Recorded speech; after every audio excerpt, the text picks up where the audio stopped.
ഞാനങ്ങനെ ഒരു version mix finish ചെയ്തു. അത് നമ്മൾ കണ്ടുപോകുക. മ്യൂസിക് കുറയ്ക്കുമായിരിക്കും അല്ലേ? ബോധനത്തെല്ലാം സ്റ്റുഡിയോ ഉണ്ട്. അപ്പോൾ അവിടെ ഒരു സ്റ്റുഡിയോ ഉണ്ടാക്കിയിട്ട് ഞാൻ ചെന്നപ്പോൾ ഞാനൊരിക്കൽ ആ ബിൽഡിങ്ങിൽ ഒരാളെ മീറ്റ് ചെയ്യാനായിട്ട് പോകുമ്പോൾ ലിഫ്റ്റ് തുറക്കുമ്പോൾ പുള്ളി മാസ്കൊക്കെ വെച്ചിട്ട് നിൽക്കുക.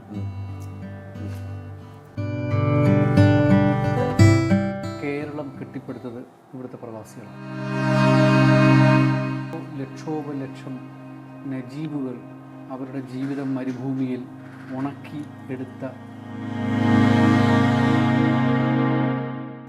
അത് പോലും ചെയ്യാൻ പറ്റാത്ത, അതിന് പൂഴിമണ്ണ് ഉപയോഗിക്കുന്ന ഒരു സ്ഥലത്ത് എത്തിപ്പെടുന്ന,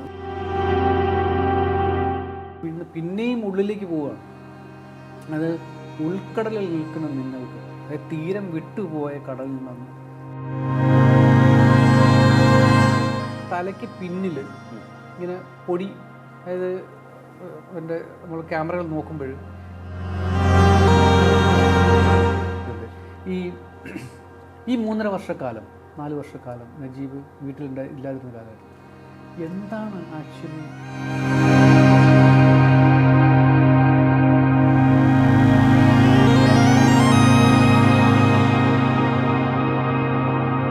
നമസ്കാരം. നമ്മൾ എത്ര നാളായി കാത്തിരിക്കുന്നു ആടുജീവിതം. ആ ആടുജീവിതം ഇറങ്ങുമ്പോൾ അതിൻ്റെ സൗണ്ടും കാര്യങ്ങളൊക്കെ നമുക്കറിയാമല്ലോ. ഓസ്കാറിന് നമ്മളെ എത്തിച്ച മലയാളി, നമ്മുടെ എല്ലാം അഭിമാനമായ റസൂൽ പൂക്കുറ്റിയാണ് എന്നോടൊപ്പം. നമസ്കാരം. നമസ്കാരം. ഇങ്ങനെ ആകാംക്ഷയിൽ ഇരിക്കുകയാണ് നമ്മളെല്ലാം. മലയാളികൾ എവിടെയുണ്ടോ അല്ലേ? അതെ, മലയാളികൾ ഒരുപാട് ചേർത്ത് പിടിച്ച ഒരു പുസ്തകമാണ്. അതിനേക്കാൾ ഉപരിയായി മലയാളി ഒരു സാമാന്യം വിവരമുള്ള മലയാളി ഉണ്ടല്ലോ, അതായത് വായിക്കുകയും ഒരു ജനറൽ സംഭവമൊക്കെ അറിയാവുന്ന മലയാളിക്ക് എപ്പോഴും അയാളുടെ ഉള്ളിൽ ഒരു ബോധമുണ്ട്. നമ്മൾ ഇന്ന് കാണുന്ന കേരളം കെട്ടിപ്പടുത്തത് ഇവിടുത്തെ പ്രവാസികളാണ്. ആ പ്രവാസികൾ അനുഭവിക്കുന്ന, അല്ലെങ്കിൽ അവർ കടന്നു പോയിട്ടുള്ള ജീവിതം എന്താണ് എന്ന് നമ്മൾ പുറത്തു നിൽക്കുന്ന നമ്മൾ അറിയുന്നത് ആടുജീവിതം എന്ന പുസ്തകത്തിലൂടെയാണ്. അങ്ങനെ എത്രയോ ലക്ഷോപലക്ഷം നജീബുകൾ അവരുടെ ജീവിതം മരുഭൂമിയിൽ ഉണക്കി എടുത്ത ആ നാണ്യവിളയിലാണ് ഇന്ന് നമ്മൾ കാണുന്ന കേരളം വളർന്നത് എന്നുള്ളൊരു ബോധം മലയാളിക്കുണ്ട്. അതുകൊണ്ടാണ് ഒരുപക്ഷെ 251 പതിപ്പ് നമ്മൾ ആ പുസ്തകം ഇറക്കി. ഇന്നലെയാണ് അതിന് 251ാമത്തെ പതിപ്പ് ഇറക്കിയത്. അത്രയധികം മലയാളികൾ ചേർത്ത് പിടിക്കാനുള്ള ഒരു കാരണം ഒരുപക്ഷെ അതായിരിക്കാം.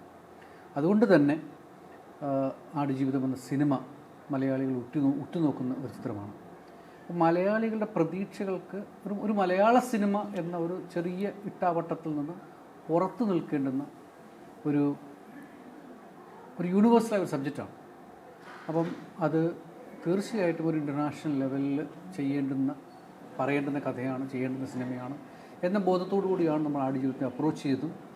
ആ ലെവൽ അങ്ങനെ തന്നെയാണ് ആടുജീവിതം ഇന്ന് എത്തി നിൽക്കുന്നതെന്ന് എനിക്ക് നിസ്സംശയം പറയാം. തീർച്ചയായിട്ടും അതെ.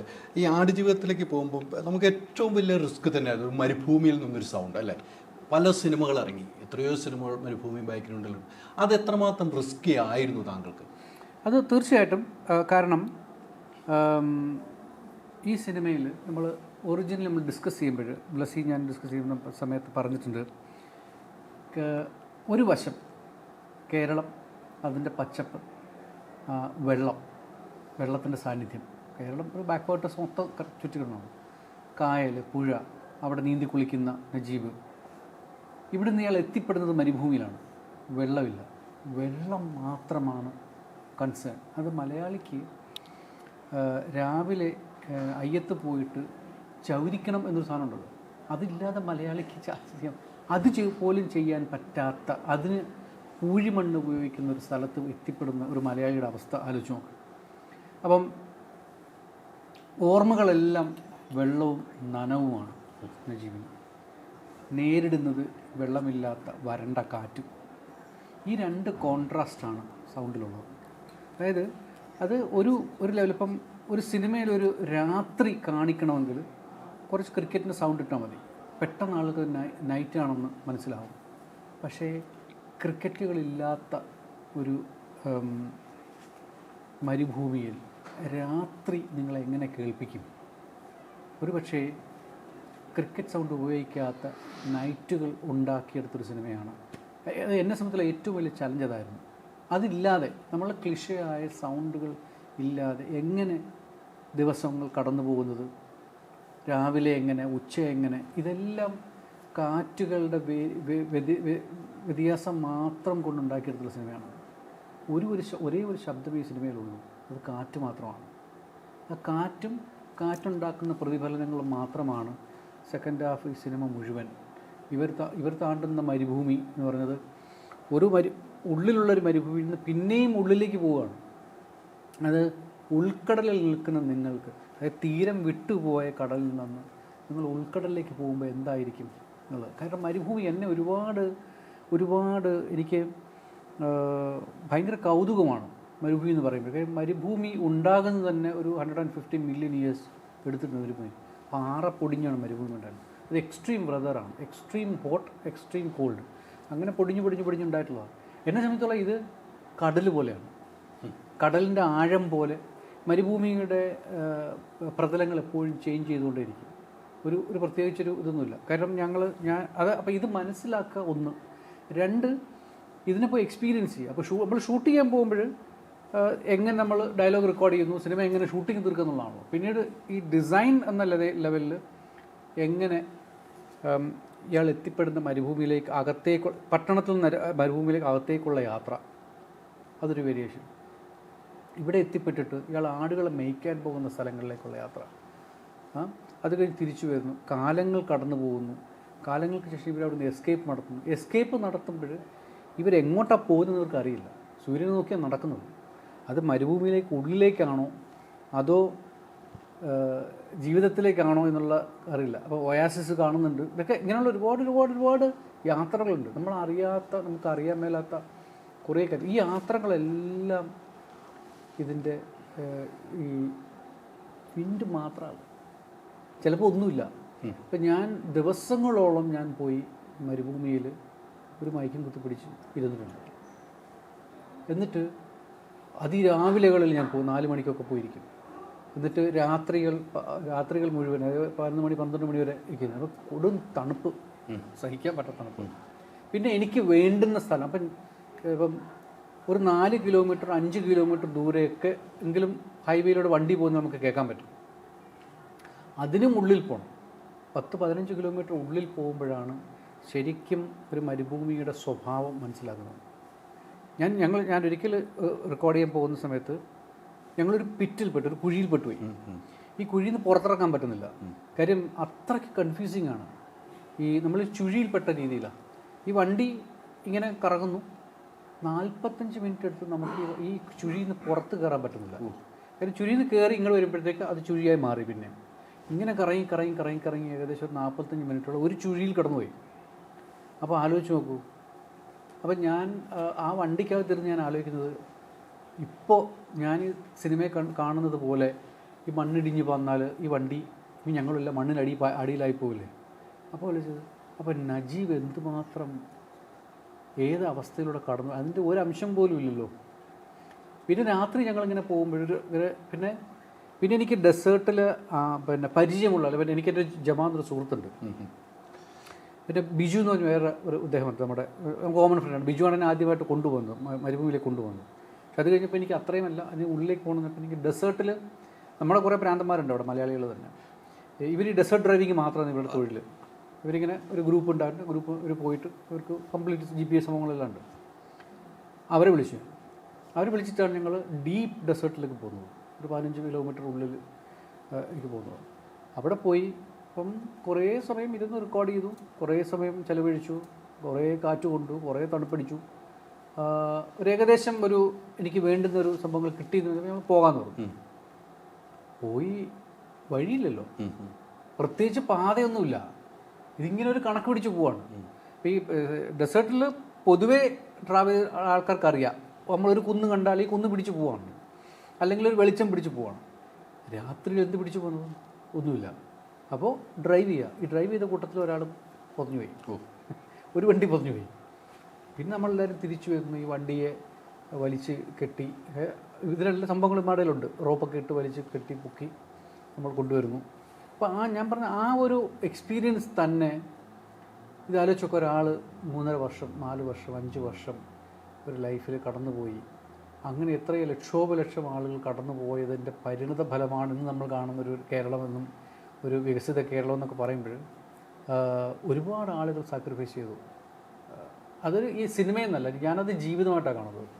അത് പിന്നെ ഒരു കൂട്ടം ആളുകൾ കടന്നുപോയ ഒരു ജീവിതം മറ്റൊരു കൂട്ടം ആളുകൾക്ക് വേണ്ടി കാണിക്കാനുള്ള പ്രതിഫലിക്കാനുള്ളൊരു ഒരു ഉപാധിയാണ് എന്നെ സംബന്ധിച്ചോളം ആടുജീവിതം എന്ന സിനിമ. എനിക്ക് തോന്നുന്നു ഈ പറഞ്ഞു വെച്ചപ്പോൾ കുറേ സൗണ്ടുകളല്ലേ, കാറ്റിന് വ്യത്യസ്തമായ സൗണ്ടുകളുണ്ടല്ലേ, കടലിൻ്റെ തിരമാലയ്ക്ക് വ്യത്യസ്തമായ സൗണ്ടുകൾ ഇല്ലേ, എല്ലാം അങ്ങനെയാണ്. അങ്ങനെ ഏറ്റവും ചലഞ്ചായി തോന്നിയ ഒരു സൗണ്ട് ഏതായിരിക്കും?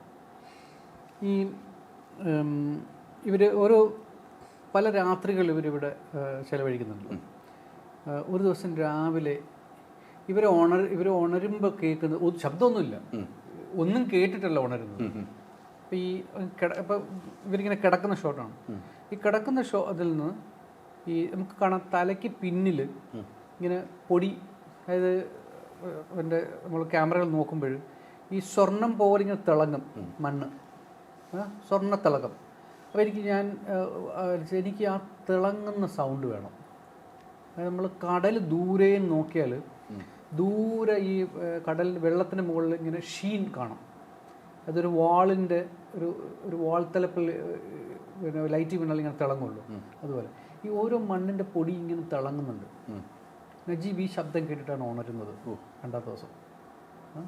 അത് എങ്ങനെ അത് റെക്കോർഡ് ചെയ്യുക, അത് എങ്ങനെ റിക്രിയേറ്റ് ചെയ്യുക, അതൊന്ന്. പിന്നെ ഏറ്റവും അധികം വിഷമുള്ള പാമ്പ് മരുഭൂമിയിലാണ്.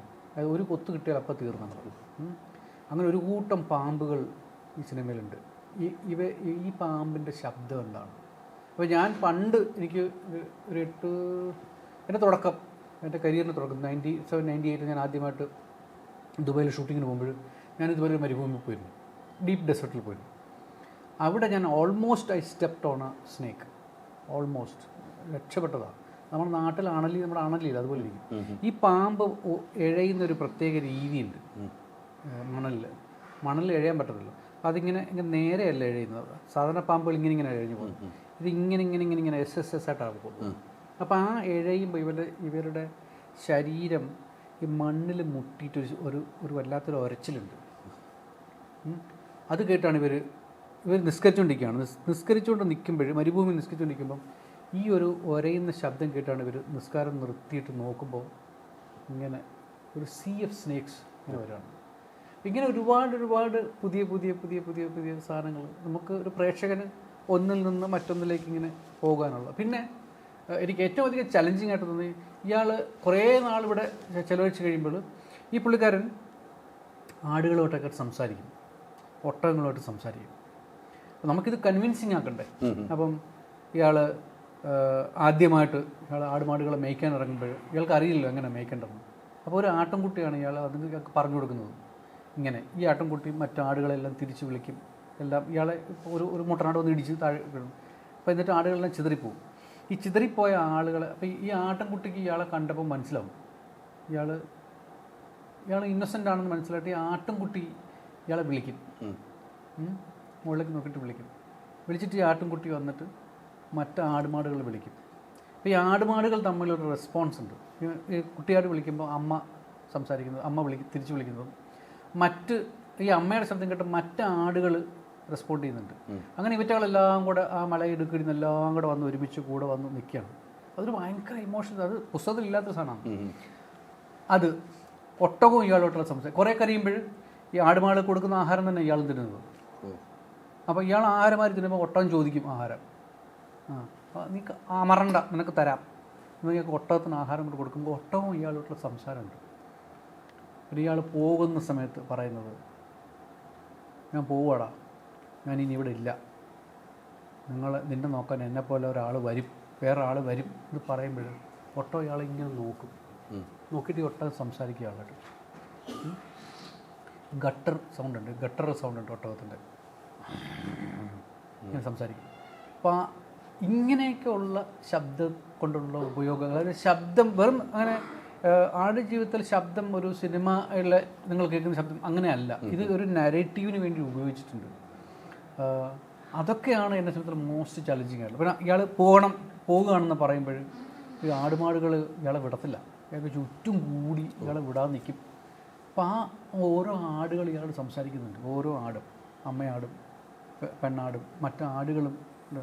ഇയാൾ ആടിനെയൊക്കെ കെട്ടിപ്പിടിച്ചിട്ട് പറയും, ഞാൻ പോവാടി, എന്നെ പോലെ വേറെ ആൾ വരും നിന്നെ നോക്കാൻ, ഞാൻ ചത്താലും ഞാൻ പോവാടി എന്ന് പറയുമ്പോൾ ഈ ആടുകളെല്ലാം കൂടെ കരയും.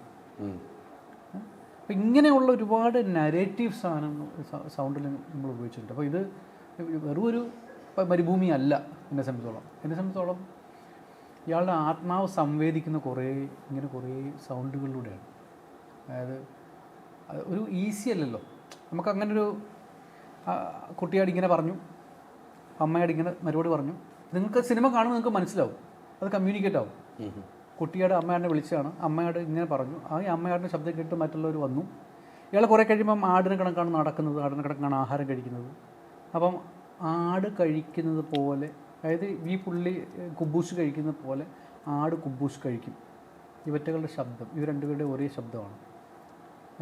ഇങ്ങനെയൊക്കെ ഒരുപാട് ഡിസ്കവറി. പിന്നെ ഇയാൾ ഒരു സെക്കൻഡ് ഹാഫിൽ തുടങ്ങുമ്പോൾ ആദ്യമായിട്ട് കേൾക്കുന്ന ഡെസേർട്ടിൽ നിന്ന് പുറത്തുള്ളൊരു ശബ്ദം എന്താണ്, അതേതോ അങ്ങ് ദൂരെ എവിടെയോ നമ്മൾ പിന്നെ കണ്ടെത്തും, ഹക്കീം പാടുന്ന പാട്ടാണെന്ന്. അതൊരു ഗുഹയിലൂടെ ഇയാളെ ഇങ്ങനെ നയിച്ചു കൊണ്ടുപോകുന്ന ഒരു ഭയങ്കര സീക്വൻസ്. റഹ്മാൻ വളരെ ബ്യൂട്ടിഫുള്ളായിട്ട് സ്കോർ ചെയ്തിട്ടുണ്ട്. അപ്പം ഡോൾബി അറ്റ്മോസിൻ്റെ ഒരു ഏറ്റവും നല്ല ഉപയോഗമാണ് ആ ഒരു സീക്വൻസിൽ നമ്മൾ ചെയ്തിട്ടുള്ളത്. ഒരു പോയിൻ്റ് സൗണ്ടിൽ നിന്ന് അതിങ്ങനെ ഡെവലപ്പ് ചെയ്ത് ഭയങ്കരമായിട്ട് തിയേറ്റർ മുഴുവൻ നിറഞ്ഞു നിൽക്കുന്ന ഒരു വലിയൊരു മൊമെൻ്റായിട്ട് അത് മാറുന്നു. ഒരു ഭയങ്കര പ്രോഫറ്റിക് ആയിട്ടൊരു മൊമെൻ്റാണ്. അങ്ങനെ ഒരുപാട് കാര്യങ്ങൾ എനിക്ക് സിനിമയെ പറ്റി പറയുമ്പോൾ അതെ ഒത്തിരി പറയാനുണ്ട്, അത് മനസ്സിലായി. നമ്മളിപ്പോഴും പറഞ്ഞു വെക്കുന്ന നജീബിൻ്റെ ഒരു ജീവിതമുണ്ടല്ലോ. ഇപ്പം റസൂൽജി ആദ്യം തന്നെ പറഞ്ഞ നജീബിൻ്റെ ഒരു ജീവിതം എന്ന് പറഞ്ഞല്ലോ, വല്ലാത്തൊരു അനുഭവിച്ച ഒരു വ്യക്തി അല്ലേ. ആ അനുഭവത്തിൻ്റെ ഒരു ഭാഗം പോലും ഇല്ല സിനിമ കാണുമ്പോൾ. അപ്പോൾ ഞാൻ അതാ പറയുന്നത്, നമ്മൾ ഇന്ന് അറിയുന്ന കേരളം, ഇന്ന് നമ്മൾ ജീവിക്കുന്ന കേരളം, ഇന്നത്തെ ജനറേഷൻ, ഒരു 14 മുതൽ 24 വയസ്സ് വരെയുള്ള കുട്ടികൾ, എല്ലാ സുഖസൗകര്യങ്ങളും ഉള്ള തേർഡ് ജനറേഷൻ, ഇന്നത്തെ നമ്മുടെ യുവാക്കൾ അറിയേണ്ട ജീവിതം ഇതാണ്. 70കളിലും 80കളിലും എത്രയോ നജീബുകൾ പോയി അനുഭവിച്ചതിൻ്റെ പരിണത ഫലമാണ് നമ്മൾ ഇന്ന് അനുഭവിക്കുന്ന ഇപ്പോൾ ഇന്ന് കേരളം എടുത്തു നോക്കുകയാണെങ്കിൽ ഇന്ത്യയിലെ ഏറ്റവും വികസിതമായ സംസ്ഥാനമാണ് കേരളം. ഒരു ഡൗൺ സൗത്ത് അല്ല. IIM ഡയറക്ടർ പറഞ്ഞതുപോലെ, it is not a state in down south, it is up north. Keralam is Europe. അത് യൂറോപ്പ് എത്ര വികസിതമാണ് അത്രയും വികസിതമാണെന്ന് കേരളം. അതിന് കാരണം ലക്ഷോപലക്ഷം നജീബുകളുടെ ജീവിതമാണ്. എന്താണ് അവർ കടന്നു പോയെന്ന് അറിയണമെങ്കിൽ, ഇന്നത്തെ തലമുറ അറിയണമെങ്കിൽ അതൊരു പാഠപുസ്തകമാണ്. എന്നെ സംബന്ധിച്ചിടത്തോളം ആടുജീവിതം അത് ജീവിതത്തെക്കാൾ ഉപരി നമ്മൾ അറിയേണ്ടുന്ന ഒരു എക്സ്പീരിയൻസ് ആണ്. എത്രയോ സിനിമകൾ ചെയ്തു താങ്കളല്ലേ, എത്രയോ സിനിമകൾ ചെയ്തു, ഓസ്കാറിൽ വരെ നമ്മൾ എത്തിച്ച ഒരു വ്യക്തിയാണ്. പക്ഷേ ഇതിലേക്ക് വരുമ്പം റസൂലിന് പറയാൻ ഒത്തിരി വാക്കുകളാണ് അല്ല, ഒരു ഇമോഷൻ വരുന്നു എനിക്ക് തോന്നുന്നു അല്ലേ? അതെ, തീർച്ചയായിട്ടും. കാര്യം ഒന്ന് ആ പുസ്തകം വായിക്കുമ്പോൾ തന്നെ നമ്മുടെ മനസ്സിൻ്റെ ഉള്ളിൽ എന്താ, ഞാൻ ബെസ്സിയായിട്ട് ഞങ്ങൾ ഡിസ്കസ് ചെയ്തിട്ടുണ്ട്. ഈ 3.5 വർഷക്കാലം 4 വർഷക്കാലം നജീബ് ഇല്ലാതിരുന്ന കാലഘട്ടം എന്താണ് ആക്ച്വലി ആ നജീബിൻ്റെ വൈഫ് ഗോ ത്രൂ ചെയ്തത്? ആ പെണ്ണ് എങ്ങനെ ജീവിച്ചു? എന്തെങ്കിലും ഇയാൾ തിരിച്ചു വരുമെന്നൊരു ഒരു ധാരണയില്ലേ? ഹോപ്പ് ഉണ്ടല്ലോ. ഹോപ്പ് എന്ന് പറയുന്നതാണ് ആൾക്കാരെ ജീവിക്കാൻ, എന്തെങ്കിലും ഇവിടുന്ന് രക്ഷപ്പെടും എന്ന്, ഞാൻ മരിച്ചാലും എനിക്ക് ഇവിടുന്ന് രക്ഷപ്പെടണം. അത് ഒരു സമയം കഴിയുമ്പോഴും നജീബിൻ്റെ യാഥാർത്ഥ്യമായിട്ട് അങ്ങ് പൊരുത്തപ്പെടുകയാണ്. അപ്പോൾ ഹക്കീം വന്ന് കണ്ടിട്ട് പറയുന്നത്, നമുക്ക് രക്ഷപ്പെടാം, ഇന്ന ആൾ വന്നിട്ടുണ്ട്, ഒരു ആഫ്രിക്കക്കാരൻ വന്നിട്ടുണ്ട്, രക്ഷപ്പെടാൻ പറയുമ്പോൾ നമ്മളെങ്ങനെ പോകും, എങ്ങോട്ട് പോകും, എങ്ങനെ പോകും എന്ന് നജീബ് ചോദിക്കുമ്പോൾ ഒരു സാധാരണ ഒരു മലയാളി, അത് നമ്മൾ എവിടെയെങ്കിലുമൊക്കെ അടച്ചിട്ട് കഴിഞ്ഞാൽ ഒരു അടച്ചിട്ട് ആ ഒരു സിറ്റുവേഷനായിട്ട് താതാത്മ്യം പ്രാപിക്കുന്ന ഒരാളുണ്ടല്ലോ, അയാളെ ഞാൻ പെട്ടെന്ന് കാണുന്നത്. അപ്പം എന്നാലും നമുക്ക് ഇങ്ങനെ മരിച്ചാൽ നമുക്കിവിടുന്ന് രക്ഷപ്പെടണമെന്ന് പറയുമ്പോൾ ഇവിടുന്ന് രക്ഷപ്പെടാൻ പറ്റും ഒരവസരം കിട്ടുമ്പോൾ ആ ഒരു ഹോപ്പിൽ ജീവിക്കുന്ന ഒരാൾ. ഇപ്പുറത്ത് 3.5 വർഷക്കാലം അന്നൊരു എനിക്കറിയാം, എൻ്റെ പെങ്ങന്മാരുണ്ട്, 2 പെങ്ങന്മാർ വിവാഹം കഴിച്ചിരിക്കുന്ന ആൾ വർക്ക് ചെയ്യുന്ന ഗൾഫിലാണ്. എൻ്റെ ഒരു ജ്യേഷ്ഠൻ ഇതുപോലെ പോയിട്ട് 1.5 വർഷക്കാലം യാതൊരു അറിവുമില്ലാതെ ഒരു ആടുജീവിതം നയിച്ച ഒരാളാണ് എൻ്റെ ജ്യേഷ്ഠൻ, 3ാമത്തെ ജ്യേഷ്ഠൻ സൈഫുദ്ദീൻ. അപ്പം അപ്പോൾ ഞങ്ങൾക്ക് യൂസ്ഡ് ആയിട്ടുള്ള ഗൾഫ് ജീവിതം എന്ന് പറഞ്ഞാൽ ഓരോ മാസത്തിൽ അളിയന്മാർ ലീവിന് വരുന്നു, ഓരോ വർഷത്തിൽ വരുന്നു, ഒരുപാട് മിഠായിയും പൈസയും ഒക്കെ ആയിട്ട് വരുന്നു, കാറിൽ വരുന്നു, സ്പ്രേ കുപ്പികളും പിന്നെ സ്പ്രേയുടെ മണവും ഫോറിൻ ഉടുപ്പുകളും ചൂയിങ്കവും ഒക്കെ ഉള്ളൊരു ഭയങ്കര ഒരു ആഘോഷമാണ്. എയർപോർട്ടിൽ വിളിക്കാൻ പോകുന്നു, എയർപോർട്ടിൽ കൊണ്ടുവിടുന്നു, പെട്ടി വരുന്നു, പെട്ടി പൊട്ടിക്കുക എന്നൊരു ഭയങ്കര ഒരു ചടങ്ങാണ്. ഇതെല്ലാം നമ്മൾ കണ്ടിട്ടുണ്ട്. ഇതൊന്നുമില്ലാതെ ഇതൊക്കെ ആകുമെന്ന് കരുതി ഗൾഫിൽ പോയ ജ്യേഷ്ഠൻ നമ്മുടെ KSRTC ബസ്സിൽ ഒരു ദിവസം ബാഗും തൂക്കി ഇറങ്ങി വരുന്നു, ഒരു ഉടുപ്പ് ഇട്ടിട്ട്. എങ്ങനെ അവിടുന്ന് ഒരു തരത്തിൽ കക്ഷി അവിടുന്ന് രക്ഷപ്പെട്ടു പോകുന്നു. അപ്പോൾ ഈ ഗൾഫ് ജീവിതത്തിൻ്റെ 2 വശം കണ്ട ആളാണ് ഞാൻ. അപ്പോൾ എനിക്ക് പ്രത്യേകമായിട്ടും നജീബിൻ്റെ ജീവിതം എനിക്ക് അളക്കാൻ പറ്റും, അറിയാൻ പറ്റും, അടുത്തിരുന്ന് അറിയാൻ പറ്റും. അതുകൊണ്ടാണ് ഞാൻ ഒരുപക്ഷെ ആടുജീവിതം വായിച്ചപ്പോഴും സിനിമയിൽ വർക്ക് ചെയ്യുമ്പോഴും ഞാൻ കൂടുതൽ ഇമോഷണൽ ആകാനുള്ള കാരണം അതാണ്. അത് മലയാളികൾ മാത്രമല്ല, നമ്മൾ കാണാത്ത ജീവിതങ്ങളെല്ലാം നമുക്ക് കെട്ടുകഥയാണെന്ന് പറയുന്നത് പോലെ അത് അങ്ങനെ കരുതുന്ന എല്ലാവരും കാണേണ്ട ഒരു സിനിമയാണ് ആടുജീവിതം. ഒരു മാറ്റവുമില്ല. നജീബുമായിട്ട് സംസാരിച്ചു, പല കാര്യങ്ങളും സംസാരിച്ചിട്ടുണ്ട്. എന്തായാലും കായംകുളംകാരനാണ്, ഒത്തിരി സംസാരിച്ചിട്ടുണ്ടാകും. നജീബിൽ നിന്നും കേട്ടപ്പോൾ തോന്നിയ ഏറ്റവും ഭീകരമായ ഒരു സിറ്റുവേഷൻ എന്തായിരുന്നു? എനിക്കത് ആക്ച്വലി എനിക്ക് അങ്ങനെ നജീബിനെ ഞാൻ പലതവണ കണ്ടിട്ടുണ്ട്. ഞങ്ങൾ ലോക കേരള സഭയിൽ ഒരുമിച്ച് ഉണ്ടായിരുന്നു, തൊട്ടടുത്തായിരുന്നു. ബെന്യാമിനുണ്ട്, തൊട്ടടുത്ത് നജീബുണ്ട്. അപ്പോൾ നജീബ് എൻ്റെ ലോക കേരള സഭയിൽ ആദ്യത്തെ പ്രസംഗം നജീബിനെ കുറിച്ചായിരുന്നു. അപ്പം സംസാരിച്ചു. അപ്പം ഞാൻ ഈ പുള്ളി ഇങ്ങനെ നോക്കുകയാണ്. അപ്പോൾ ഇയാളുടെ കണ്ണ് ഭയങ്കര സ്പാർക്ലിങ് കണ്ണാണ്. അപ്പോൾ ഞാനൊക്കെ രാജുവിനും അതേ കണ്ണുണ്ടല്ലോ, കറക്റ്റ്, കാസ്റ്റിംഗ് വളരെ കറക്റ്റാണ്. പക്ഷേ ഞാൻ നജീബിനോട് പഴയ കാര്യങ്ങൾ ചോദിച്ചിട്ടില്ല. നമ്മൾ പുസ്തകത്തിൽ വായിച്ചിട്ടുണ്ട്. കാര്യം നമ്മൾ ചോദിക്കുമ്പോൾ ഈ പുള്ളി പിന്നെ ഇത് റിലീവ് ചെയ്യാണല്ലോ. അപ്പോൾ ഇന്നലെ കക്ഷി ട്രെയിലർ കണ്ടിട്ട് almost he was in tears. അപ്പം നമ്മൾ അങ്ങനെ എന്തിനാണ് ഇയാളെ ബുദ്ധിമുട്ടിക്കുന്നത്? പിന്നെ നമ്മൾക്ക് പുള്ളിയുടെ ജീവിതം നമ്മൾ വായിച്ചറിഞ്ഞ് മനസ്സിലാക്കിയ നമ്മുടെ ഒരു വിഷനാണല്ലോ ഇതിൽ കൊണ്ടുവരേണ്ടത്. അതായത് cinema is not a recreation of reality. നമ്മളതിനെപ്പറ്റിയുള്ള വിഷനാണ് ഇത് കൊണ്ടുവരുന്നത്. അപ്പോൾ അതുകൊണ്ട് ആ ഒരു ഡീറ്റെയിലേക്ക് നജീമും ഞാനുമായിട്ട് പോയിട്ടില്ല, ആ ഒരു ഏരിയയിൽ പോയിട്ടില്ല. പക്ഷേ ബ്ലസ്സി സംസാരിച്ചിട്ടുണ്ട്, ബ്ലസ്സി അനുസരിച്ച് സിനിമ എഴുതിയിട്ടുമുണ്ട്. ആ ലെവലിനപ്പുറം ഞാനത് വേണ്ടാന്ന് വെച്ചിരുന്നല്ലേ. ഈ പറഞ്ഞതുപോലെ പൃഥ്വിരാജും നജീബുമായിട്ട് ഇപ്പോൾ പറഞ്ഞില്ല, കണ്ണുകൾ തന്നെ സാമ്യം എന്ന് പറഞ്ഞതോ. പൃഥ്വിരാജ് അഭിനയിക്കുന്ന ഓരോ മുഹൂർത്തം നമുക്ക് ട്രെയിലറിൽ തന്നെ നടപ്പും കാലും ആടിൻ്റെ കാല് പോലെ ആയി എന്ന് വേണം നമുക്ക് പറയാം. ആടിൻ്റെ നടപ്പ് അത് അറബി തല്ലി പിടിച്ചതിന് ശേഷമാണ് അങ്ങനത്തെ ആ കഥയിൽ വരുന്നത്. അതിനുശേഷമല്ല അങ്ങനെ നടക്കുന്നത്. ആ ഒരേ സ്റ്റെപ്പിനുണ്ട്, ആ മണൽത്തിരയിലെ സ്റ്റെപ്പിനുണ്ട് ഒരു സൗണ്ട് ഇല്ലേ? തീർച്ചയായിട്ടും ഉണ്ട്. അത്തരം ഡീറ്റെയിൽസ് മരുഭൂമിയുടെ ഇപ്പം നമ്മൾ ഈ ഇപ്പോൾ മസറ എന്ന് പറഞ്ഞാൽ ആൾക്കാർ പിന്നെ കൂടാരം അടിച്ച് ഇരിക്കുന്നത്. അപ്പം അവിടെ ഒട്ടകങ്ങളുണ്ടാവും, മാടുകളുണ്ടാവും, ഒക്കെ ഉണ്ടാവും. അവിടെ കുറച്ച് ഉറച്ച മണ്ണാണ്. പക്ഷെ നമ്മൾ ഡെസേർട്ടിന് ഉള്ളിലേക്ക് പോകുമ്പോഴും മണ്ണിന് ഉറപ്പില്ല, കാല് വെച്ച കുഴിഞ്ഞു പോകും. അതെ. അപ്പം ആ ഒരു ഡീറ്റെയിൽ വരെ നമ്മൾ എന്ത് ചെയ്തിട്ടുണ്ട്, ഈ സൗണ്ടിൽ വർക്ക് ചെയ്തിട്ടുണ്ട്. ആ ഡീറ്റെയിൽ വരെ നമ്മൾ ഓടുമ്പോഴും നടക്കുമ്പോഴും മണ്ണ് പറക്കും, മണ്ണ് തെറിക്കും. ആ തെറിക്കുന്ന മണ്ണിൻ്റെ വരെ ഉള്ള ഡീറ്റെയിൽസിൽ നമ്മളിതിൽ സൗണ്ടിൽ വർക്ക് ചെയ്തിട്ടുണ്ട്. ബ്ലസ്സി സാറിനെ സംബന്ധിച്ചിടത്തോളം കൃത്യമായിരിക്കണം പുള്ളിക്ക്, ഒരു വിട്ടുവീഴ്ചയ്ക്കും തയ്യാറല്ല. റസൂൽജിയും അങ്ങനെ തന്നെയാണ്. നിങ്ങൾ രണ്ടും കൂടെ കൂടുമ്പോൾ അതാണ് എനിക്ക് അറിയട്ടെ. ഞാൻ ആക്ച്വലി ബ്ലസ്സി എഴുതിയ സ്ക്രിപ്റ്റ് ഞാൻ വായിച്ചിട്ടില്ല. ഇല്ല. എനിക്കത് വായിക്കേണ്ടതെന്ന് വെച്ചാൽ കാര്യം എനിക്ക് സിനിമ കാണുമ്പോഴേക്കത് പ്രോപ്പറായിട്ട് റിയാക്ട് ചെയ്യണം എന്നുള്ളതുകൊണ്ട് ഞാൻ മനഃപൂർവ്വം വായിച്ചിട്ടില്ല. ഞാൻ ഷൂട്ട് ചെയ്ത ഷെഡ്യൂൾ മാത്രമേ ഞാൻ വായിച്ചിട്ടുള്ളൂ. വളരെ ബേസിക്കായ സാധനങ്ങൾ. പിന്നെ പുസ്തകം അറിയാത്തതുകൊണ്ട് ഞാൻ ബ്ലസ്സി എഴുതിയൊന്നും വായിക്കാൻ മെനക്കെട്ടിട്ടില്ല. എന്നെ പലപ്പോഴും എന്നെ കുറ്റം പറയും. പക്ഷേ ഞാൻ ചെയ്തതെന്ന് വെച്ചാൽ ഇത് പറയുമ്പം അതൊന്നും തോന്നരുത്. ഞാൻ ഈ സത്യജിത്രയുടെ ചാരുലത എന്ന സിനിമയുണ്ട്. ആ സിനിമയായിട്ട് ചില കാര്യങ്ങളിൽ ആടുജീവിതത്തിന് ഞാൻ താരതമ്യം ചെയ്തിട്ടുണ്ട്. എൻ്റെ ഒരു റീഡിംഗ് ആണ്. ചാരുലതയുടെ ഹസ്ബൻഡിൻ്റെ അനുജൻ പട്ടണത്തു നിന്ന് വരുന്നതും വന്ന ശേഷം ഇവർ ടൈം സ്പെൻഡ് ചെയ്യുന്നതും അങ്ങനെ ഈ സ്ത്രീക്ക് ഇവരോടൊരു ഇഷ്ടം തോന്നുന്നതും ഒക്കെയാണ്. അങ്ങനത്തെ ഒരു സിനിമയാണ്, കഥ. ഇയാൾ വരുന്ന ദിവസം റേ ചിത്രീകരിച്ചിരിക്കുന്നത് വീട്ടിൽ ഭയങ്കര കാറ്റും മഴയും, കാറ്റത്ത് ജനലുകൾ വളരെ ശക്തിയോട് വന്ന് അടിക്കുന്ന ശബ്ദം, ഡോറ് വന്ന് അടിക്കുന്നു. അപ്പോൾ ഇവരിത് പോയിട്ട് ഇതെല്ലാം അടയ്ക്കും. ഭയങ്കര കാറ്റും മഴ, പ്രകൃതി തന്നെ പറയുകയാണ് എന്തോ ഒരു ടെമ്പസ്റ്റ് അവരുടെ ലൈഫിൽ വരാൻ പോവാണ്. ആ രീതിയിലാണ് ഇത് റേ ചിത്രീകരിച്ചിട്ടുള്ളത്. റേയുടെ സ്കൂൾ ഓഫ് അങ്ങനെയാണ്. നജീബ് ആദ്യമായിട്ട് ഈ മസ്രയിൽ കാല് കുത്തുമ്പോൾ അവിടുത്തെ പ്രകൃതി അങ്ങനെയാണ് ബിഹേവ് ചെയ്യുന്നത്. അപ്പം ഞാൻ അങ്ങനെയാണ് അത് ഡിസൈൻ ചെയ്തത്. ഇത് ഡിസൈൻ ചെയ്തിട്ട് ഞാൻ ഇദ്ദേഹത്തിനെ വിളിച്ച് കേൾപ്പിച്ചു, ബ്ലസ്സിയ ഇതിങ്ങനെയാണ്. അപ്പോൾ ബ്ലസ്സിനോട് പറഞ്ഞു, നീ എൻ്റെ സ്ക്രിപ്റ്റ് വായിച്ചിട്ടില്ലല്ലോ, ഞാൻ സ്ക്രിപ്റ്റിൽ ഇത് തന്നെയാണ് എഴുതിയിരിക്കുന്നത്, ഇതേ വാചകങ്ങൾ ഞാൻ എഴുതിയിട്ടുണ്ട്.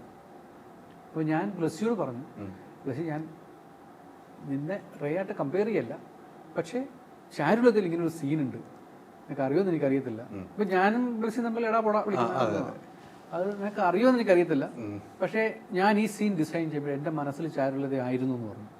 അപ്പോൾ ബ്ലസ്സി പറഞ്ഞു, ഞാൻ ഇങ്ങനെയാണ് ഈ സീൻ എഴുതിയിട്ടുള്ളത്. അതായത് മരുഭൂമിയിൽ കാല് കുത്തുമ്പോൾ അവനെ അവിടുത്തെ പ്രകൃതി വല്ലാണ്ട് വിളിക്കുന്ന രീതിയിൽ, ശല്യപ്പെടുത്തുന്ന രീതിയിൽ ഈ പ്രകൃതി ബിഹേവ് ചെയ്തതായിട്ട് എഴുതി വെച്ചിട്ടുണ്ട്. ഇങ്ങനെ ഓരോ സീനുകളും ഞങ്ങൾ ഇങ്ങനെയാണ് കളിച്ചിട്ടുള്ളത്. ബ്ലസ്സിയോട് സംസാരിക്കാതെ ഞാൻ എൻ്റേതായ രീതിയിൽ, ഒരുപക്ഷെ ഞാൻ സിനിമ ഒരുപാട് കണ്ടിട്ടുള്ളതുകൊണ്ടും പഠിച്ചതുകൊണ്ടും ആയിരിക്കാം, എനിക്കൊരു പെട്ടെന്ന് എനിക്കൊരു റെഫറൻസ് കിട്ടും. ആ റെഫറൻസ് അനുസരിച്ച് ഞാനിങ്ങനെ ചെയ്ത് വെച്ചിട്ട് ബ്ലസ്സിയെ വിളിച്ച് കാണിക്കുമ്പോൾ ബ്ലസ്സി റിയാക്ട് ചെയ്യും. അതനുസരിച്ച് നമ്മൾ പിന്നെ റിവർക്ക് ചെയ്യും അങ്ങനെ. അപ്പം പറയാതെ പറഞ്ഞുള്ള ഒരു കമ്മ്യൂണിക്കേഷൻ ഞാനും ബ്ലസ്സിയായിട്ടുണ്ട്. അത് സിനിമയ്ക്കും അപ്പുറത്ത് നിൽക്കുന്ന ഒരു തരത്തിലുള്ള കമ്മ്യൂണിക്കേഷൻ, ഒരു ബന്ധവും അത് ഒത്തിരി ഗുണവും ചെയ്യുന്നു. അതാണ് വെച്ചു. എ.ആർ. റഹ്മാൻജി ആണല്ലോ, നിങ്ങൾ രണ്ടുമുള്ള ഒരു അടുപ്പവും സൗഹൃദവും വലുതാണ്. നിങ്ങൾ രണ്ടും കൂടെ ഈ സിനിമയിൽ കൂടുമ്പോൾ അത് വളരെ പ്രതീക്ഷയാണ് പ്രേക്ഷകർക്കുള്ളത്. അതെങ്ങനെയാണ് കാണുന്നത്? എനിക്കറിയാം അതങ്ങനെ ഒരു റഹ്മാൻ റസൂൽ കോമ്പിനേഷൻ ഒരു വലിയ എക്സ്പെക്റ്റേഷൻ ഉണ്ടെന്ന്. പക്ഷേ എനിക്ക് അങ്ങനെ ഒരു എന്താ പറയുക, ഒരു വെയിറ്റേജ് ഒന്നും എനിക്ക് തോന്നിയിട്ടില്ല. അപ്പം ഞാൻ പറഞ്ഞല്ലോ, അപ്പം ഈ സിനിമയിൽ 2 ഭാഗങ്ങളാണ്. ഒന്ന് ഡെസേർട്ടിന് മുൻപുള്ള ഇയാൾ അവിടെ എത്തുന്നതും അതിനുശേഷമുള്ള ഇവരുടെ എസ്കേപ്പും. ഇത് രണ്ടും നിങ്ങൾ സൗണ്ട് വെച്ച് നോക്കുകയാണെങ്കിൽ രണ്ട് സിനിമയാണ്. 2 സിനിമയുടെ സൗണ്ടാണത്. കേരളത്തിലെ ശബ്ദങ്ങൾ, കേരളത്തിലെ സ്കോറ്, ഇത് നമ്മൾ പരസ്പരം സംസാരിക്കാതെ ചെയ്തു വെച്ചിട്ടുള്ള കാര്യങ്ങളാണ്. എ.ആറിൻ്റെ സെക്കൻഡ് ഹാഫിൽ പിന്നെ സ്കോർ കേട്ടാൽ അയ്യോ ഇത് വേറെ കമ്പോസറാണോ ചെയ്തതെന്ന് തോന്നും. ആ രീതിയിലാണ്. അപ്പോൾ നമ്മുടെ തന്നെ ഒരു ട്രാൻസ്ഫോർമേഷൻ ഉണ്ടല്ലോ, അത് ഇയാളുടെ ജീവിതത്തിലൂടെ പോകുമ്പോൾ നമ്മുടെ തന്നെ ഔട്ട്ലുക്ക് ചേഞ്ച് ചെയ്യണം. നമ്മുടെ ക്രാഫ്റ്റിനെ ഉപയോഗിക്കുന്ന രീതി തന്നെ ചേഞ്ച് ചെയ്ത് പോകും. എല്ലാ സ്ഥലങ്ങളിലും ശബ്ദം കേൾപ്പിക്കാനുള്ളതല്ല, അത് ഫീൽ ചെയ്യാനുള്ളത്. എല്ലാ സ്ഥലത്തും മ്യൂസിക് കേൾക്കണ്ട, മ്യൂസിക് കേൾക്കാനുള്ളതല്ല, ഫീൽ ചെയ്യാനുള്ളതാണ്. കേൾക്കാൻ മ്യൂസിക് വീഡിയോ ഉണ്ട്, അത് ആൾക്കാർ കണ്ടുപോകും. മ്യൂസിക് ഫീൽ ചെയ്യണം, അതിനകത്തങ്ങനെ കൺസോണൻസും ഡിസോണൻസും വരണം. അങ്ങനെയാണ് നമ്മൾ മ്യൂസിക് ഉപയോഗിക്കേണ്ടത്. ഇങ്ങനെയുള്ള ഞാനതാ ഇന്നലെ പറഞ്ഞത് ഒരു റോളർ കോസ്റ്റർ റൈഡ് എന്ന് പറയുന്നത് ഇങ്ങനെ ഇമോഷണൽ, അതായത് മരുഭൂമികളുടെ നിമ്നോന്നതങ്ങളിലൂടെയുള്ളൊരു യാത്ര പോലെയാണ് ഈ സൗണ്ടിൻ്റെ ഒരു യാത്രയും ഈ സിനിമയിൽ. ഒരു സൈലന്റ് വരെ നമ്മുടെ മനസ്സിൽ ആഴത്തിലുണ്ടാവും തീർച്ചയായിട്ടും, അല്ലേ? സിനിമ കണ്ടുകൊണ്ടിരിക്കുമ്പോൾ അവിടെയും നമുക്ക് വർക്കാവുകയാണ് ഇതാണെന്നുള്ളത്. അങ്ങനെ ആയിരിക്കുമല്ലോ. അതിന് ഏറ്റവും ഉദാഹരണമാണ് നമ്മൾ സിനിമ കാണുമ്പോൾ നമുക്കറിയാം, ഇത് ഹക്കീം മരിക്കുന്ന സീനുണ്ട്. അത് കഴിഞ്ഞൊരു കൊടുങ്കാറ്റ്, ഒരു മണൽ കാറ്റും ഒക്കെ വന്ന് തീരുന്ന അത് നമ്മൾ അറിയാതെ നമ്മുടെ ഉള്ളിൽ നിന്ന് നനവ് ഇങ്ങനെ വന്നു പോകും. പറയുമ്പോൾ തന്നെ അല്ലേ ഒരുപാട് കാര്യങ്ങൾ. അതായത് നമ്മൾ ഇത്രയും വാസ്റ്റായ ഒരു സ്ഥലത്ത് ഒരുപക്ഷെ നമുക്കൊരു കൊടുങ്കാറ്റ് ഉണ്ടാക്കിയെടുക്കാൻ പറ്റത്തില്ല സിനിമയുടെ ടെക്നിക്ക് വെച്ചിട്ട്. പക്ഷേ ആ സമയം ഇത് ഷൂട്ട് ചെയ്യുന്ന സമയത്ത് പ്രകൃതി അങ്ങനെ ബിഹേവ് ചെയ്യുന്നു, അങ്ങനെ ഒരു ഷോട്ട് നമുക്ക് തരുന്നു. പുക പോലെ ഒരു വലിയൊരു വാസ്റ്റ് ലാൻഡിൽ ഒരു 20 mm ലെൻസ് വെച്ച് ഷൂട്ട് ചെയ്യുന്ന ഒരു വൈഡ് ആംഗിൾ ഷോട്ടിൽ പുക പൊങ്ങുന്നത് പോലെ ഇങ്ങനെ കാറ്റടിക്കുന്നു, മണൽ പോകുന്നു, ഇതൊന്നും നമുക്ക് സിനിമയിൽ റിക്രിയേറ്റ് ചെയ്യാൻ പറ്റും. നമുക്ക് സിനിമയുടെ സങ്കേതങ്ങൾ ഉപയോഗിച്ച് നമുക്ക് ചെയ്യാൻ പറ്റുന്ന കാര്യങ്ങൾ, അതുപോലെ VFX ചെയ്ത് അച്ചീവ് ചെയ്യാൻ പറ്റുന്നത്. പക്ഷെ അതെല്ലാം ഓരോ നിമിഷങ്ങളും നടന്നു എന്നുള്ളതാണ്. ഇവർ ഗോ ത്രൂ ചെയ്യുന്ന ആ സംഭവങ്ങൾ, അത് we were just there with a camera to capture it. അങ്ങനെ തോന്നിപ്പിക്കുന്ന ഒരുപാട് സീക്വൻസുകളുണ്ട്. അവിടെ തന്നെ കിട്ടുവാണ് നമുക്ക്. അത് പറഞ്ഞത് ഞാൻ പറഞ്ഞില്ലേ, there is a presence of the other ഈ സിനിമയിലുണ്ട്. കാര്യം നിങ്ങൾ ഈ സിനിമയിൽ ഇവർ കടന്നു പോകുന്ന ദുർഘടങ്ങളുണ്ടല്ലോ, അത് ഒരു സ്റ്റോം ഫാനൊന്നും വെച്ച് ക്രിയേറ്റ് ചെയ്യാൻ പറ്റുന്ന സാധനമല്ല. ആക്ച്വലി അവിടെ സ്റ്റോം ഉണ്ടായിട്ടുണ്ട്, അതിൻ്റെ ആഫ്റ്റർ എഫക്റ്റ് ഉണ്ടായിട്ടുണ്ട്. We were just there to capture it. അങ്ങനെയുള്ള ഒരുപാട് നിമിഷങ്ങൾ ഈ സിനിമയിലുണ്ട്. ഇത്രയും വർഷം നീണ്ട ഒരു കാത്തിരിപ്പല്ലേ, ഒരു സിനിമയ്ക്ക് വേണ്ടി ഇത്രയും സമയം ചെലവഴിച്ച വേറൊരു സിനിമ ഉണ്ടാകില്ല എന്ന് എനിക്ക് തോന്നുന്നു താങ്കൾക്ക്, അല്ലേ? അതെ, ഞാൻ ഓൾമോസ്റ്റ്, അതായത് 2018 ഷൂട്ടിംഗ് തുടങ്ങി. ഷൂട്ടിംഗ് ഒരു പാർട്ട്, ഞാൻ ഇതിൻ്റെ പോസ്റ്റ് പ്രൊഡക്ഷൻ മാത്രം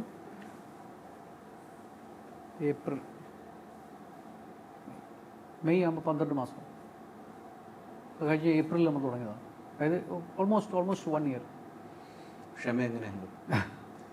ക്ഷമ വേണം, ഏറ്റവും കൂടുതൽ ക്ഷമ വേണ്ട പണിയത്.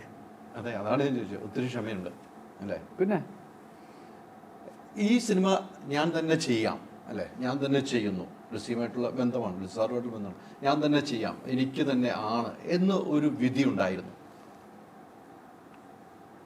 ബ്ലസ്സി എന്നോട് ഈ സിനിമ നമുക്ക് ഒരുമിച്ച് സിനിമ ചെയ്യണം 2009 ഓസ്കർ കിട്ടി. ഞങ്ങൾ മീറ്റ് ചെയ്തപ്പോഴും ഞാനും ബ്ലസ്സിയായിട്ടുള്ള ബന്ധമുണ്ടോ, ഞാനും ബ്ലസ്സി അസിസ്റ്റന്റ് ഡയറക്ടർ ആയിരിക്കുന്ന സമയത്ത് ഞങ്ങൾ ഒരുമിച്ച് വർക്ക് ചെയ്തിട്ടുള്ള.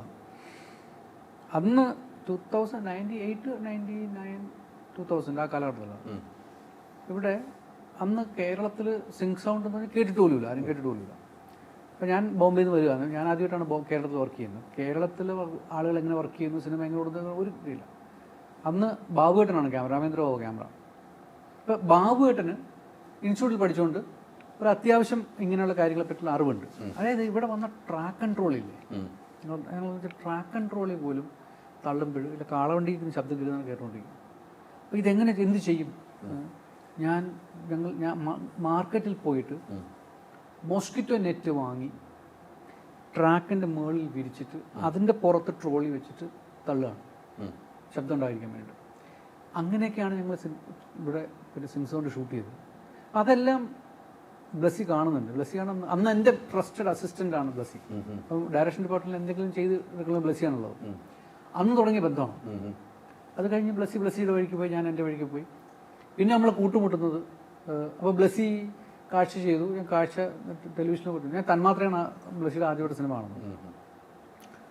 എന്നിട്ട് 2009 നമ്മൾ പിന്നെ രണ്ടാമത് കാണുന്നത്. കണ്ടിട്ട് പിന്നെ നമുക്കൊരു സിനിമ നമുക്ക് ഒരുമിച്ച് ചെയ്യണം ഉണ്ട്, ഞാൻ പറയാം, നല്ലൊരു സാധനം വർക്കൗട്ട് ചെയ്യുന്നുണ്ട്, ആടുജീവിതം.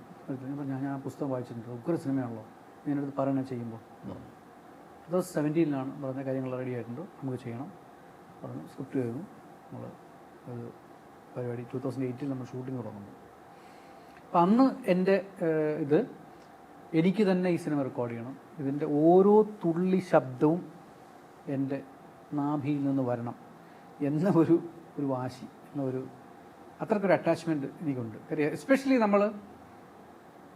അവൻ അസിസ്റ്റൻ്റ് ഡയറക്ടർ ആയിരിക്കുമ്പോൾ ഞാൻ കൂടെയുണ്ട്. എനിക്ക് വേണ്ടിയിട്ട് ഒരുപാട് സഹായങ്ങൾ ചെയ്തു തന്നിട്ടുണ്ട്. ആ ഒരു ആത്മബന്ധം, അങ്ങനെ ഒരു ആത്മബന്ധം. പിന്നെ ആടുജീവിതം പോലൊരു സിനിമ ചെയ്യാം, ആ ലെവലിലൊക്കെ ഭയങ്കര കമ്മ്യൂണിക്കേഷൻ. അങ്ങനെ നമ്മൾ ഫസ്റ്റ് ഷെഡ്യൂൾ കഴിഞ്ഞു, ജോർദനിൽ പോകാൻ എല്ലാം വിസയെല്ലാം റെഡിയായി. എനിക്ക്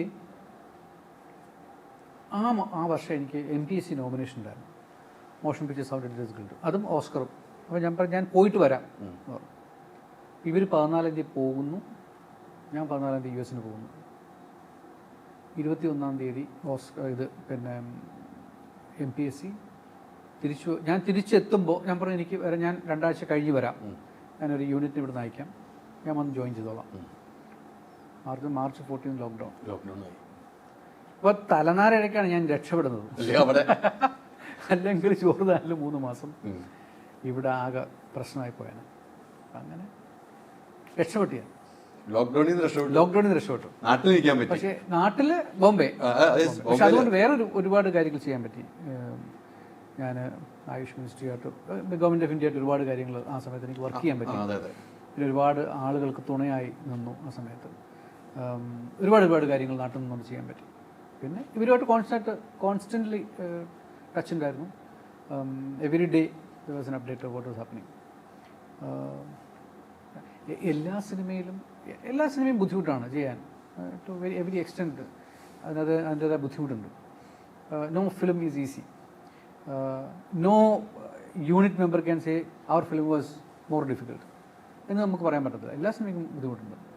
പക്ഷേ the endurance with which the entire crew went in this film is something very special. തീർച്ചയായിട്ടും അതെ. അതിൽ ഏറ്റവും ഒരു കാര്യം കൂടി ചോദിച്ച് അവസാനിക്കാം. ഈ സൗണ്ടിൻ്റെ കാര്യങ്ങൾ തന്നെ എ.ആർ. റഹ്മാൻ താങ്കളുമായിട്ടുള്ള ബന്ധം പറഞ്ഞല്ലോ. നിങ്ങൾ രണ്ടും, ഞാൻ നേരത്തെ ചോദിച്ചിരുന്ന, നിങ്ങൾ രണ്ടിരുന്ന് കാര്യങ്ങൾ സംസാരിക്കാറുണ്ടല്ലോ.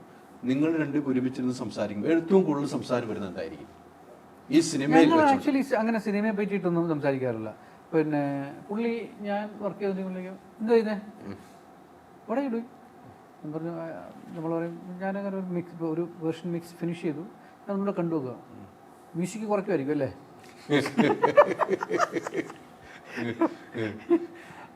അല്ലെങ്കിൽ പിന്നെ കക്ഷി വിളിക്കും, പൻസനിലേക്ക് വിളിക്കും, പൻസൻ വിളിച്ചിട്ട് സ്കോർ കേൾപ്പിക്കും. സ്കോർ എന്നിട്ട് അപ്പം ഞാനൊന്നും പറയത്തില്ല. കാര്യം പുള്ളി ചെയ്തൊരു കാര്യം നല്ലതാണ് ചീത്തയാണ് നമ്മൾ പറയുന്ന ആളല്ലല്ലോ. Is outstanding anyway. പിന്നെ ഈ സാധനം ഈ സിനിമയ്ക്ക് പറ്റുമോ ഇല്ലയോ എന്നല്ലേ നമുക്ക് പറയാൻ പറ്റില്ല. അപ്പം ഞാൻ അങ്ങനെയുള്ള ഒരു ജഡ്ജ്മെൻറ്റ് സത്യത്തിൽ ഞാൻ ഒരിക്കലും ഇതല്ല. ബ്ലെസ്സിയാണ് എന്തെങ്കിലും പറയാം. അപ്പം ബ്ലെസ്സി ഇങ്ങനെ ഇരുന്നിട്ട്, അല്ല സാറേ ഞാനിങ്ങനെ ആലോചിച്ചപ്പോഴേ ഞാനിങ്ങനെ ഈ ഇദ്ദേഹം എന്നെ റഹ്മാൻ നോക്കിയിട്ട് okay he doesn't like the music, delete it അതിൽ തന്നെ മനസ്സിലാവുകയാണ് അപ്പോൾ ഭയങ്കര ഇൻട്രസ്റ്റിങ്. ഇവർ സംസാരിക്കുന്നത് ഭയങ്കര ഇൻട്രസ്റ്റിംഗ് ആണ്. പുള്ളി ഒരു സാധനം കേൾപ്പിക്കും, ബ്ലസ്സി ഇങ്ങനെ കേട്ടിട്ട് എന്നെ നോക്കും. അപ്പോൾ എൻ്റെ അടുത്ത് എന്തെങ്കിലും സഹായം പ്രതീക്ഷിച്ചിട്ടാണ് നോക്കുന്നത്. ഞാനിങ്ങനെ ആളിനെ കണ്ടിട്ടേ ഇല്ല, ഇങ്ങനെ ഒരാളെ എനിക്ക് അറിയത്തേ ഇല്ല. ഞാൻ എൻ്റെ ഒരു മെത്തേഡ് വർക്കുന്നത്, ഞാനൊരു ഒരു റീല് ഞാൻ മിക്സ് ചെയ്തിട്ട് പുള്ളി കേൾപ്പിച്ചു കൊടുക്കും. ഞാൻ പറയാം അതുവരെ നീ ഈ റൂമിലേക്ക് വരണ്ട. അപ്പോൾ പുള്ളി മിക്സിങ് റൂമിൽ ഇങ്ങനെ പുറത്തിങ്ങനെ ഇരിക്കുകയാണ്. അപ്പോൾ ഞാൻ പറഞ്ഞത് ഏറ്റവും കൂടുതൽ പേഷ്യൻസ് വേണ്ട ഡയറക്ടർക്കാണ്. അത് ഞാനിപ്പോൾ അനുഭവിച്ചിട്ട് വന്നിട്ടേ ഉള്ളൂ. പക്ഷെ ഒന്ന് കണ്ടിട്ട് കക്ഷിയുടെ കാര്യങ്ങൾ പറയും. പിന്നെ നമ്മൾ ഒരുമിച്ചിരുന്ന് കറക്ഷൻ ചെയ്യും. എ.ആറിനെ വിളിച്ച് കേൾപ്പിക്കും. എ.ആർ വന്ന് കേൾക്കും. കേട്ടിട്ട് അപ്പോൾ പുള്ളിയുടെ ഫസ്റ്റ് റിയാക്ഷൻ എന്നിട്ട് yes improved, music is very good. So നമ്മൾ കാണുമ്പോൾ സംസാരിക്കുന്നത് സിനിമയൊന്നുമല്ല, നമ്മൾ സംസാരിക്കുന്നത് മറ്റ്. ഇപ്പം തന്നെ ഞങ്ങൾ ഒരുമിച്ച് കാണുമ്പോൾ പുള്ളി എന്നെ ഉമ്മയുടെ റഹ്മാൻ്റെ ഉമ്മയുടെ ഖബറടക്കിയിരിക്കുന്ന സ്ഥലത്തുണ്ട്, മസ്കലുണ്ട്. അതൊരു ഭയങ്കര സ്ഥലമാണ്. അതിൻ്റെ ഒരു ബ്യൂട്ടി, അതിൻ്റെ ഒരു മകന് അമ്മയോടുള്ള സ്നേഹം, ആ അമ്മ മകനോടും ഉണ്ടായിരുന്ന സ്നേഹം, ഇതിനേക്കാൾ ഒരു ടെസ്റ്റമെൻ്റ് ഇല്ല. നമ്മൾ പൊതുവെ ലൈഫിനെ പറ്റിയിട്ടും മറ്റു കാര്യങ്ങളും ഒക്കെ സംസാരിക്കുന്നു. he has a concern about people and their life, sufferings, mercy. ഇതൊക്കെയാണ് പുള്ളിയുടെ കൺസേൺസ്. ഇതൊക്കെ നമുക്ക് എങ്ങനെ നമ്മുടെ വർക്കിലൂടെ എങ്ങനെ കൊണ്ടുവരാം? How can we sensitise people, how can we spread love? ഇത് മാത്രമാണ് പുള്ളിയുടെ കൺസേൺ. നമ്മൾ അതിനെപ്പറ്റി സംസാരിക്കുള്ളൂ. നമ്മൾ സിനിമയെ പറ്റിയൊന്നും അങ്ങനെ സംസാരിക്കുന്നില്ല. പൊതുവെ ലൈഫിനെ പറ്റി സംസാരിക്കും. പിന്നെ ടെക്നോളജി സംസാരിക്കും. എപ്പോൾ കണ്ടാലും എന്തെങ്കിലും ഡിസ്മോസ് കയ്യിലുണ്ടാവും. നമ്മൾ കഴിഞ്ഞ ആഴ്ച കണ്ട സാധനം ഈ ആഴ്ച ടേബിൾ ഉണ്ടാവില്ല. Is like A kid. ഞാൻ ബോംബെയിൽ എൻ്റെ സ്റ്റുഡിയോക്ക് തൊട്ടടുത്താണ് പുള്ളിയുടെ മ്യൂസിക് സ്കൂൾ. അപ്പോൾ അവിടെ പോകുന്നിടത്തെല്ലാം സ്റ്റുഡിയോ ഉണ്ട്. അപ്പോൾ അവിടെ ഒരു സ്റ്റുഡിയോ ഉണ്ടാക്കിയിട്ടുണ്ട്. ഞാൻ ചെന്നപ്പോൾ ഞാനൊരിക്കൽ ആ ബിൽഡിങ്ങിൽ ഒരാളെ മീറ്റ് ചെയ്യാനായിട്ട് പോകുമ്പോൾ ലിഫ്റ്റ് തുറക്കുമ്പോൾ പുള്ളി മാസ്കൊക്കെ വെച്ചിട്ട് നിൽക്കുന്നത്. ഞാൻ മീറ്റിംഗ് കഴിഞ്ഞിട്ട് തിരിച്ച് ചെന്നപ്പോൾ എല്ലാവരും കുറച്ചേരം സംസാരിച്ചു. പുള്ളി അതിനകത്ത് ഒരു പോഡ് ഉണ്ടാക്കിയിട്ടുണ്ട്. അത് പോഡെന്ന് പറഞ്ഞാൽ എക്സ്ട്രീംലി സൈലൻറ്റ് റൂം. ഈ റൂമിനകത്തൊരു റൂമാണ്. അതിനകത്ത് ഒരു ഐപാഡിൽ വന്നിട്ട് കുത്തുമ്പോൾ you can see different lighting, you can see outside, you can see window ബ്ലാക്കായി പോകും. അപ്പോൾ നമുക്കൊരു ആ പോഡിൽ കയറിയിട്ട് നമ്മൾ എങ്ങനെയാണ് പറയുക, അവതാറിൽ ഇവർ കിടക്കുന്നൊരു പോഡല്ലേ, ഒരു പൂട്ടിയിട്ട് ഒരു മറ്റേ സ്ഥലത്തേക്ക് പോകും. അതുപോലത്തെ ഒരു കൊച്ചൊരു സ്ഥലം, ഒരാൾക്ക് 2 പേർക്ക് ഇരിക്കാൻ പറ്റുന്ന, അതായത് if you want silence you just go inside the pod, lock it and sit there and you take the iPad, you can keep changing the lighting, you can see outside or you can shut off completely. I like it. If you need a place to meditate, you get into the pod. അപ്പോൾ പുള്ളി അതിൻ്റെ excitement ആണ്. Is like A boy jumping around showing things. ഇതൊക്കെ നമ്മൾ സംസാരിക്കുന്നത്. പുള്ളിയുടെ ലോകം എങ്ങനെയാണ്. നിങ്ങൾ കൂടുമ്പോൾ ഇങ്ങനത്തെ സംസാരങ്ങളുമാണ് വരുന്നത്. എന്തായാലും ഒത്തിരി പ്രതീക്ഷയോടുകൂടി കാത്തിരിക്കുന്ന സിനിമ മാർച്ച് 28 അല്ലേ. ഇനി ദിവസങ്ങളില്ല, നീണ്ട എത്രയോ 12 വർഷം 16 വർഷത്തെ യാത്ര. ഞങ്ങൾ വരച്ച ജീവിതം, നജീബിൻ്റെ ജീവിതം, നജീബുകളുടെ ജീവിതം നിങ്ങൾക്ക് ഇഷ്ടപ്പെട്ടോ ഇല്ലയോ എന്ന് കണ്ടതിന് ശേഷം അറിയിക്കുക. തീർച്ചയായിട്ടും സിനിമ തിയേറ്ററിൽ തന്നെ കാണേണ്ട സിനിമ, തിയേറ്റർ എക്സ്പീരിയൻസ് ഉള്ള സിനിമ. അപ്പോൾ കണ്ടിട്ട് അഭിപ്രായം പറയുക. കണ്ട് ഇഷ്ടപ്പെട്ടാൽ നിങ്ങൾക്ക് അഭിപ്രായം പറയാം, കാണാതെ അഭിപ്രായം പറയരുത്.